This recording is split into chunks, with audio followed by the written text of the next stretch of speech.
Hi, welcome to the Foreigner in the Philippines. That's our workshop there where my husband turns is working. His work if he has some needed to do.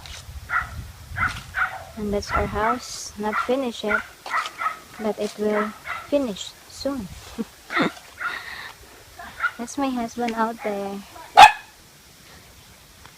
Be quiet. Got a house in the hills, very inaccessible until very recently, inaccessible by car. So all of our materials were brought up the last 2 miles from the road on a carabao with dragging a bamboo sled. So mainly what I work with for all of my interior furniture, which is all built in, very few freestanding pieces. And I have to work in a particular way. Very limited on tools, right? Only just recently have I had the luxury of a jigsaw and a power saw. Now, I would just die for something as simple as a nail gun, which probably anybody watching this that's interested in making furniture will have a nail gun. Makes life so much easier. But I don't have one, so everything is tapped in with a little panel pin. Right. So one of the things that I wanted to show you, which is very simple, people are afraid of making furniture because it will look awful, and very often it does. But this is, if you look at this simple little corner unit. Now this whole thing here is all one piece. It's all one piece of plywood. And this is what I do. I fit the whole piece in so it will fit in to that place. Then I take that piece out and I take out the door with a jigsaw. Every one of you has a jigsaw. Right, so here, this is the piece that I cut out. Now, how do you end up with a nice finish on the edge? Because the edge is all rough sawn. You can go and you can get moulding. These are the exception to the rule that I've been saying about not being able to get finished wood. You go and you get this nice hardwood moulding on the edge, and that's it. Then you can pin that to the edge of the plywood. Now, how do you make this fit in there? Well, you make the door minus this piece of moulding and that piece of moulding. Then you put this in. Now, if you've been careful when you cut the piece out, you'll have a nice squared off edges, and the whole thing will be square from here over to here. Now, I'm going to make this door hinged from the bottom. Now for your frame, you can just come behind and pin some more of the wider moulding here, like this. And that is your doorstop. So how do you dress that up? Well, once you put that trim on the edge, you can go over it. Now if you're in the West, you can go out and buy, I think it's Elmer's or Elmo wood filler. And it's latex based, so it's water. You can clean off with the water, and you don't have a lot of sanding to do. And this takes in all the gaps. You may be looking for perfection. We're not looking for perfection, believe me. We're just looking at something that will end up looking pretty nice.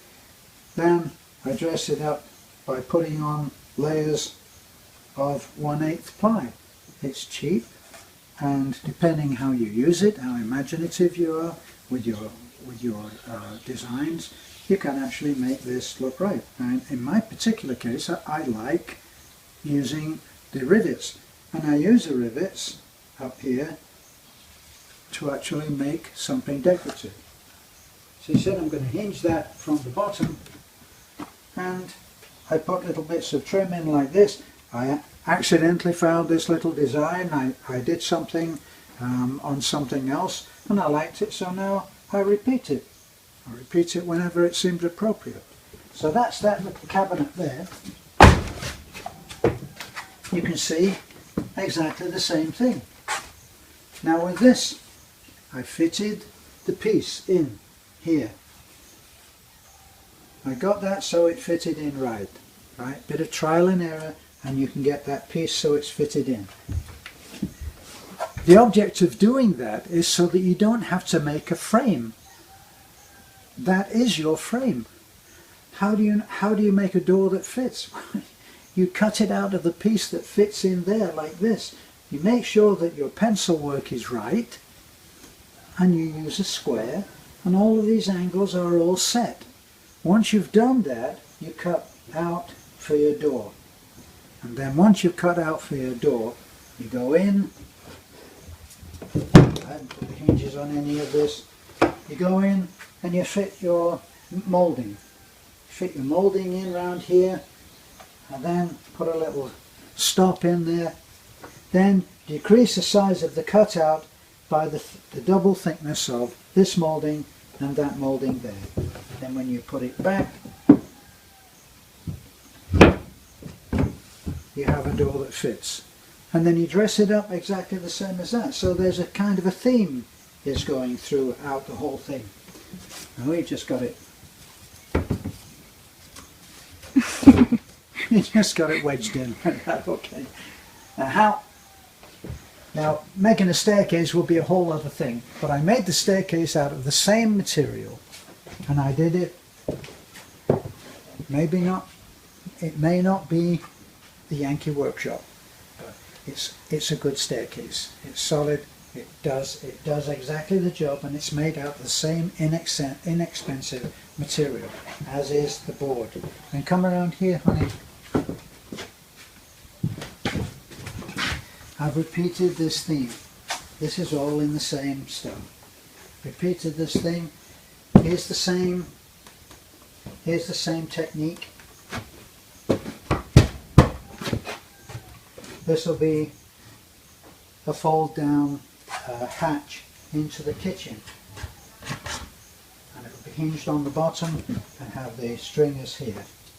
This will be a window, alright, so this will be blocked off.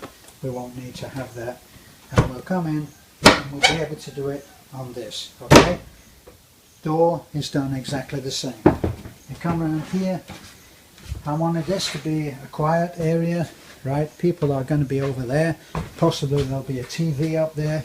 I'll have earphones on, earplugs, those that shut out all of the sound so that I don't have to have the television enforced on me.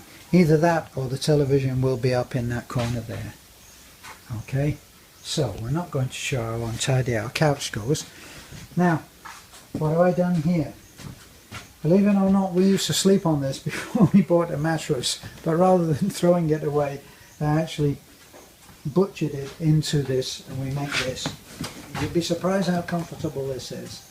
It's like a single love seat, and Beth and I can both sit in this and enjoy being together, and that's what we do. Have a look down the bottom. Exactly the same technique. Make the frame up. All of that is all supported. You make the frame up, cut the door out, and that will be storage. There's no end to how you can use this technique. This is what I wanted to be like an Art Deco coffee holder. So I made up this. This is all layered and layered, starting with the base, then the next piece, then the next piece, using that moulding, and I made this out of scraps. You know? So that's just an idea of how we have utilized our potentially bad situation, and we've still built a house that gives us pleasure. It's a tall vaulted ceiling. It has another floor up there which you can show, Beth. Up the staircase, that is all there, using that same technique, and lowered. These obviously are support pillars, and then there's a beam that runs across the top there which supports this ceiling. So what I did was I used that beam. I wanted to cover that beam. I made a wide 14 or 15 inch wide piece that runs all the way along right to the edge. Inside, once again, I'm able to cover that edge with this piece of beading. Nothing is actually finished, but inside there, when we decide where all of the electrics are going, we'll have concealed lighting in there which will give us a nice ambience. So that's just a little trot, a little glimpse through some of the fitted furniture and how we're getting on the house. Hope you liked it. Hope you will comment, and if there's anything that you want to know that I can explain or justify, then you can always comment. We enjoy seeing your comments. It gives us ideas for whatever you might like to see in the future. So like, comment, subscribe, so we can send you further evidence of our blundering around here on our hill. Thanks for watching. This is a foreigner living in the Philippines.